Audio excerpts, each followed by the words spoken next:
नमस्कार दोस्तों, हमारे चैनल में आप सबका स्वागत है। आप सब कैसे हैं? आशा करते हैं ठीक होंगे।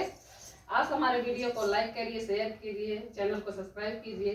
हम लोग बहुत मेहनत कर रहे हैं, कम से कम हम लोग को आगे बढ़ाएंगे और एक अच्छा सा गाना सुनाएंगे। कैसे लगेगा कमेंट में जरूर से जरूर बताइए। लोटावा के पानिया